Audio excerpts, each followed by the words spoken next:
वर्णानामर्थसङ्गानां रसानां छन्दसामपि मङ्गलानां च वरदारो वन्दे वाणी विनायको। नारायणं नमस्कृत्य नरं चैव नरोत्तमं देवीं सरस्वतीं व्यासं ततो जयमुदीरयेत्। गुरुर्ब्रह्मा गुरुर्विष्णु गुरुर्देवो महेश्वर गुरुर्साक्षात् परब्रह्म तस्मै श्रीगुरुवे नमः। अखण्डमण्डलाकारं व्याप्तं येन चराचरं तत्पददर्शितं येन तस्मै श्रीगुरुवे नमः। बोलिए सियावर रामचंद्र भगवान की जय, राधावर कृष्ण कन्हैयालाल भगवान की जय, उमा महेश्वर भगवान की जय, गायत्री ब्रह्मदेव भगवान की जय, सदगुरुदेव भगवान की जय, माता पिता गुरुदेव की जय, समस्त देवी देवतागण भगवान की जय, समस्त संतगण भगवान की जय, समस्त भक्तगण भगवान की जय। ओम नमः पार्वती पतये हर हर महादेव। तो मित्रों और आप सभी श्री नरसिंह पुराण के श्रेष्ठ रसिक जनों, श्रोतागणों, अब तक हमने श्री नरसिंह पुराण की कथा को नियमित रूप से क्रमबद्ध रूप से श्रवण किया है, कीर्तन किया है, मनन किया है, भजन किया है। अब हम उसी क्रम में श्री नरसिंह पुराण के 19वें अध्याय की ओर कथा को अग्रसर करते हैं। आप सभी श्रेष्ठ श्रोतागण, रसिक जन, भगवान श्री राधा वल्लभ कृष्ण कन्हैया लाल के, भगवान श्री सीताराम जी के, भगवान श्री उमा महेश्वर के, भगवान श्री ब्रह्मदेव गायत्री माता के श्री चरणों में दृढ़ भक्ति रखते हुए कथा का श्रवण करें, कीर्तन करें, मनन करें, भजन करें।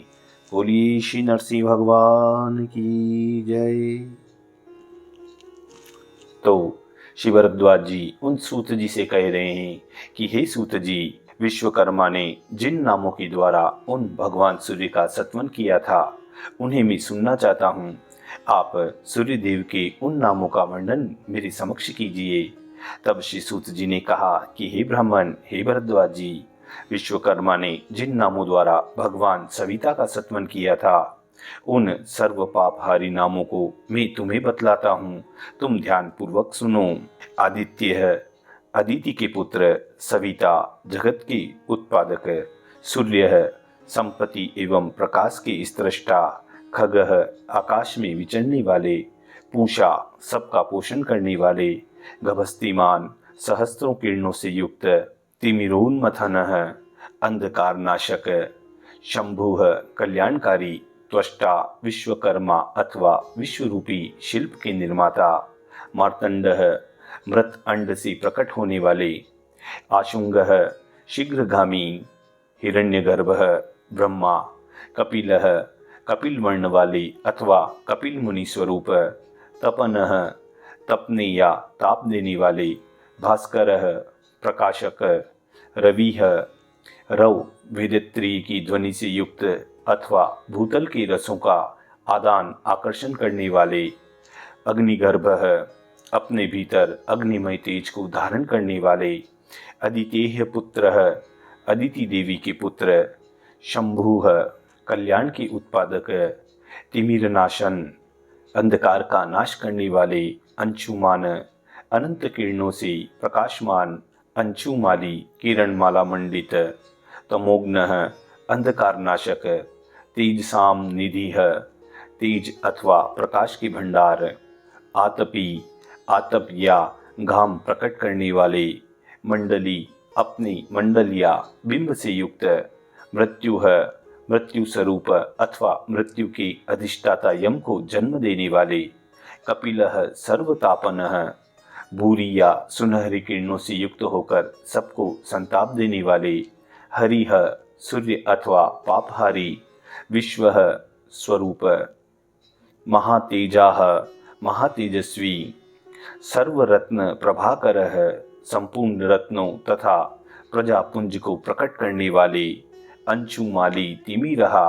किरणों की माला धारण करके अंधकार को दूर करने वाले, ऋग यजुस साम भावित है, ऋग्वेद यजुर्वेद तथा सामवेद इन तीनों के द्वारा भावित या प्रतिपादित, प्रणाविष्करण है, प्राणों के आधारभूत अन्न आदि की उत्पत्ति और जल की वृष्टि करने वाले, मित्र है, मित्र नामक आदित्य अथवा सबकी सुतरिद, सुप्रदीपः भली भांति प्रकाशित होने वाले अथवा सर्वत्र उत्तम प्रकाश बिखेरने वाले, मनोजवः मन की समान या उससे भी अधिक तीव्र वेग वाले, यज्ञेशः यज्ञों के स्वामी नारायण स्वरूप, गोपतिः किरणों के स्वामी अथवा भूमि एवं गोओं के पालक, श्रीमान कांतिमान, भूतज्ञ संपूर्ण भूतों की ज्ञाता अथवा भूतकाल की बातों को भी जानने वाले, कलेश नाशनः सब प्रकार के कलेशों का नाश करने वाले, अमित्रः शत्रुनाशक, शिवः कल्याण स्वरूप, हंसः आकाश रूपी सरोवर में विचरने वाले एकमात्र राजहंस अथवा सबकी आत्मा, नायकः नेता अथवा नियंता, प्रियदर्शनः सबका प्रिय देखने या चाहने वाले अथवा जिनका दर्शन प्राणी मात्र को प्रिय है ऐसे, शुद्धः मलिनता से रहित, विरोचनः अत्यंत प्रकाशमान, केशी किरण रूपी केशों से युक्त, सहस्त्रांशु असंख्य किरणों के पुंज, प्रतर्दन अंधकार आदि का विशेष रूप से संहार करने वाले, धर्म रश्मियाँ धर्ममयी किरणों से युक्त अथवा धर्म की प्रकाशक, पतंगः किरण रूपी पंखों से उड़ने वाले आकाशचारी पक्षी स्वरूप, विशालः महान आकार वाले अथवा विशेष रूप से शोभायमान, विश्व संस्तुतः समस्त जगत जिनकी स्तुति गुणगान करता है ऐसे, दुर्विज्ञ गति है जिनके स्वरूप को जानना या समझना अत्यंत कठिन है ऐसे, शूरः शौर्यशाली,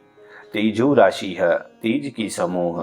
महायशाह महान यश से संपन्न, ब्राजिष्णु दीप्तिमान, ज्योतिषामीशः तेजोमय ग्रह नक्षत्रों के स्वामी, विजुष्णः विजयशील, विश्वभावनः जगत की उत्पादक, प्रभविष्णुः प्रभावशाली अथवा जगत की उत्पत्ति के कारण, प्रकाशात्मा प्रकाश स्वरूप, ज्ञान राशि ज्ञान निधि, प्रभाकरः उत्कृष्ट प्रकाश फैलाने वाले, आदित्यो विश्वद्रकः आदित्य रूप से जगत की दृष्टा या साक्षी अथवा संपूर्ण संसार के नेत्र रूप, यज्ञकर्ता जगत को जल एवं जीवन प्रदान करके दान यज्ञ संपन्न करने वाले, नेता अंधकार का नयन अपसारण कर देने वाले, यशस्करः यश का विस्तार करने वाले, विमलः निर्मल स्वरूप, वीर्यवानः शक्तिशाली, ईशः ईश्वर, योग्यज्ञ भगवान हरि से कर्म योग का ज्ञान प्राप्त करके उसका मनु को उपदेश करने वाले। देखिए यहाँ पर एक शब्द जो आया है कि मनु को उपदेश करने वाले, जैसा कि गीता में कहा गया है, इमं विश्ववते योगम प्रोक्तवानहं वयम विवस्वान मनवे प्राह, आदि आदि इस प्रकार इसे समझना चाहिए। तब आगे कथा में कहते हैं, योग भावनः योग को प्रकट करने वाले, अमृतात्मा शिवः अमृत स्वरूप शिव, नित्यः सनातन, वरेण्यः वर्णीय आशय लेने योग्य, वरदः उपासक को मनोवांछित वर देने वाले, प्रभुः सब कुछ करने में समर्थ, धनदः धन दान करने वाले, प्राणदः प्राणदाता, श्रेष्ठः सबसे उत्कृष्ट, कामदः मनोवांछित वस्तु देने वाले, काम रूप धृक इच्छा अनुसार रूप धारण करने वाले, तरणीह संसार सागर से तारने वाले, शाश्वतः सनातन पुरुष, शास्ता शासक या उपदेशक, शास्त्रज्ञ समस्त शास्त्रों के ज्ञाता, तपनः तपने वाले या ताप देने वाले, शयः सबके अधिष्ठान या आशय, वेदगर्भः शुक्ल यजुर्वेद को प्रकट करने वाले, विभुः सर्वत्र व्यापक, वीरः शूरवीर, शांतः शमयुक्त, सावित्री वल्लभः गायत्री मंत्र के अधिदेवता, ध्येयः ध्यान करने योग्य, विश्वेश्वरः संपूर्ण जगत के ईश्वर, भर्ता सबका भरण पोषण करने वाले, लोकनाथः संसार के रक्षक, महेश्वर परमेश्वर, महेंद्र देवराज इंद्र स्वरूप, वरुण पश्चिम दिशा के अधिपति वरुण नामक आदित्य, धाता जगत का धारण पोषण करने वाले अथवा धाता नामक आदित्य, विष्णु व्यापक अथवा विष्णु नामक आदित्य, अग्नि अग्नि स्वरूप, दिवाकर रात्रि का अंधकार दूर करके प्रकाशपूर्ण दिन को प्रकट करने वाले। तब सूत जी कहते हैं कि हे भरद्वाज, इन 108 नामों से उन महात्मा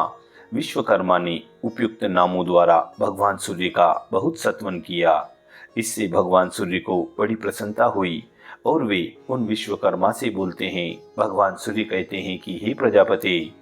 हे विश्वकर्मा, आपकी बुद्धि में जो बात है, आप जिस उद्देश्य को लेकर यहाँ आए हैं वह मुझे ज्ञात है। अतः आप मुझे शाण चक्र पर चढ़ाकर मेरे मंडल को छांट दीजिए, इससे मेरी उष्णता कुछ कम हो जाएगी। तब सूत जी उन भरद्वाज जी को संबोधित करके कहते हैं कि हे ब्राह्मण, हे भरद्वाज, भगवान सूर्य के यूं कहने पर विश्वकर्मा ने वैसा ही किया। हे विप्रवर, उस दिन से प्रकाश स्वरूप सविता विश्वकर्मा की बेटी संज्ञा के लिए शांत हो गए तथा उनकी उष्णता कम हो गई। इसके बाद वे त्वष्टा से कहते हैं, हे अनग, चूंकि आपने 108 नामों के द्वारा मेरी स्तुति की है, इसलिए मैं प्रसन्न होकर आपको वरदान देने के लिए उद्यत हूँ। कोई वरदान मुझसे मांगिए। भगवान सूर्य के यूं कहने पर विश्वकर्मा बोले कि हे देव, यदि आप मुझ पर प्रसन्न हैं, वर देने के लिए उद्यत हैं, तो यह मुझे वरदान प्रदान कीजिए कि हे देव भास्कर, जो मनुष्य इन 108 नामों द्वारा प्रतिदिन आपकी स्तुति करें, उस भक्त पुरुष के सारे पापों का आप नाश कर दीजिएगा। विश्वकर्मा के यूं कहने पर दिन प्रकट करने वाले भास्कर भगवान उनसे बहुत अच्छा इस प्रकार कहकर चुप हो गए। तत्पश्चात सूर्यमंडल में निवास करने वाली संज्ञा को निर्भय करके सूर्य देव को संतुष्ट करके विश्वकर्मा अपने स्थान धाम को चले गए। इस प्रकार श्री सूत जी और भरद्वाज जी के मध्य में यह बहुत ही मधुर भगवान भास्कर के 108 नामों का संवाद हुआ। इसी संवाद के अंतर्गत श्री नरसिंह पुराण के 19वें अध्याय की यहाँ पूर्णता व समाप्ति होती है। इति श्री नरसिंह पुराणे 19 अध्याय पूर्णः। बोलिए श्री नरसिंह भगवान की जय।